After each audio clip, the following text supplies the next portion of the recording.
Hey, to God be the glory. It's Friday. Yeah, it is. And today we're going to talk about freedom to tell your story. I, me, we have the freedom to tell our story. God has given us the free will to do that. But what I want you to know, so there's some things I want you to know up front. Number one is we all have a story. We all have a story. Um, and in our story, what's important is not always where we began. It's how we progress through the story and where we want to end or land at the end of our story. And we can say at the end of our lives. Where do we want to land or where do we want to end? Because we have the free will to tell a story. It is not God's story, it is your story. You have the free will to partner with God to tell your story, and you have the free will to not partner with God to tell your story. I just want to tell you that. But you need to know you have the freedom to tell your story. God has given you as part of your free will. And I want you to understand that all of our stories are worth telling. All of them are worth telling. We don't just hear stories of the lives of the good people. We hear stories of the lives of the not so good people. Everybody's life story is worth telling. It's and in all of our life stories, there are heartbreaks and struggles. There is triumph. There's victory and joyous and delightful and triumphant moments. We all have them. If you're born into the human race, you have them. Our stories can highlight whether we overcome sin or whether we stumble and live all of our lives in sin and doing wrong. Whether we choose to live righteously. All of our stories have them. We also, in our stories, get to determine what kind of story we want to leave for our children and for the generations to come. We do. We get to tell those. We can choose to determine if we want to leave a legacy or a story that's that our children are proud to tell about us, or we get to choose to leave a legacy or story where our children are not proud and they're ashamed. We get to choose that. I think I said in Monday's video, my parents often told me stories and told us stories, my sisters, my siblings and I, stories of their parents. It was always a sense of pride. It was always a sense of, I felt love and compassion. And they told stories of victories and they told stories of failure, but it was never a story of shame. It was a story of being proud to be descendants of their parents. And so you get to tell that. You get to tell that story, whether your children are going to be proud to say what you did or they're not. Or even the generation, us as a generation, we get to tell whether the next generation is going to be proud of our stories or they're not. God has given us the free will to do that. Also, I want you to know that our stories are adored for the generations or for each other. Our stories are not our own.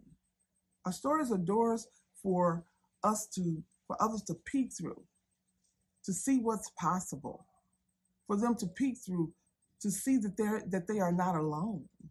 I'm not alone in this.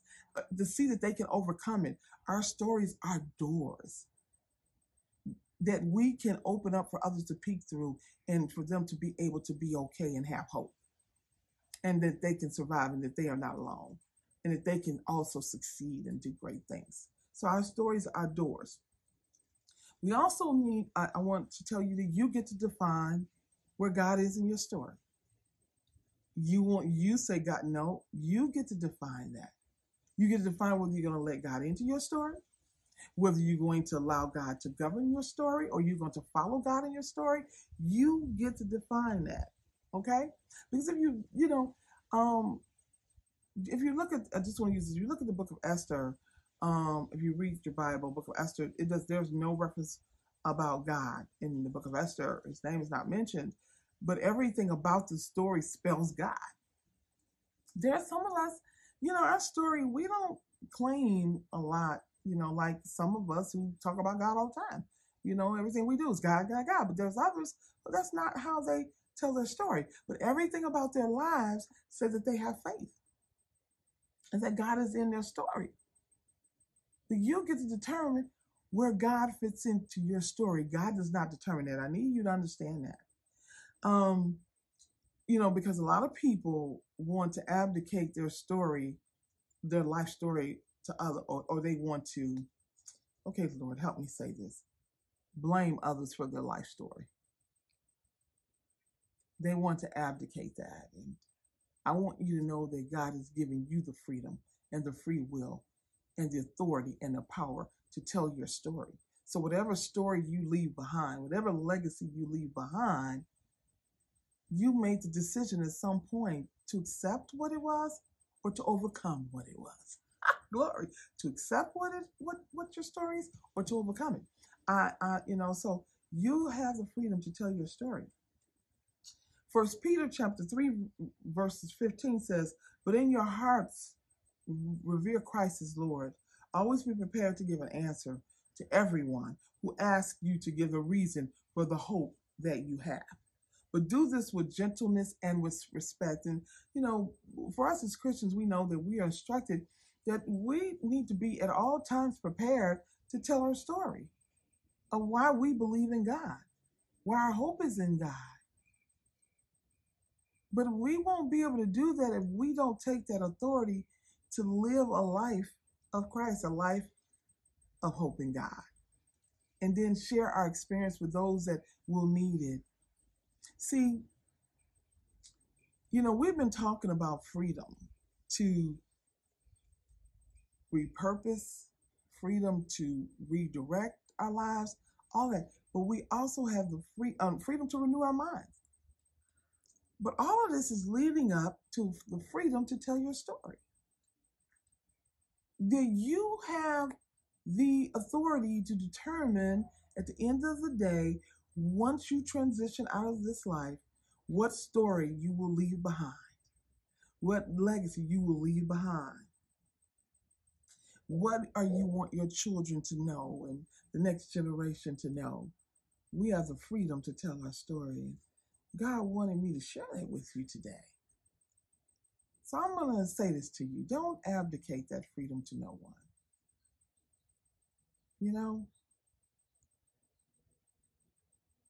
I will tell you, for me,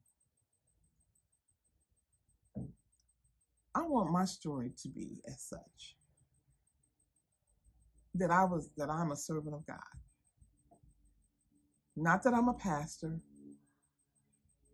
Not that I'm a mom. I'm a mom. I'm all these things. I am. And that'll be a part of my story. But I want the foundation of my story to be that I'm a servant of God. What do you want the foundation of your story to be? Because you have the freedom to tell that story. Don't abdicate that to anyone. Don't give that over to anyone.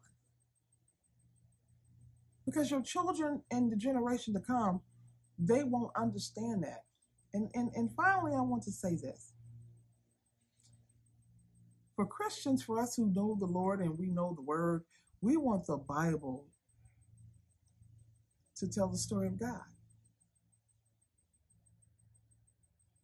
But I want you to know that it's our responsibility to tell, and we have the freedom to tell our story of our experiences with God, which are more relevant for the people today. We need to be able to tell people how God parted the Red Sea in our lives. We need to be able to tell how God shut up the mouths of the lions in our lives, our experiences today. Jesus told the stories of the people in his time that they could relate to. Can I tell you, we have the freedom to do the same. So don't abdicate that and then blame God and blame others. You get to determine what story you want to tell. You have the freedom to decide. Much love.